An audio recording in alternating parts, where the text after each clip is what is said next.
กินข้าวแดงน้ำกันเด้อผ้านี่ก็มีปีงกุ้งแล้วก็ผ้านี่ก็มีแจวปนปลาดุกหน้าปลาดุกหน้าเฮาดวกพักบ่ท่านแดวเด้อพี่น้องเด้อยังดวกอยู่พูนเพื่อนคู่พูน นี่แหละตามภาษาบ้านนอกบ้านหน้าดูกระนังซะรอซะแด่กินกุ้ง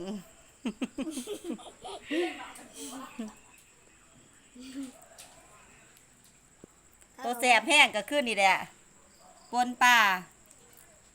แสบแห้งนี่ก็แสบคือกันพี่เอาปอนนุ่ม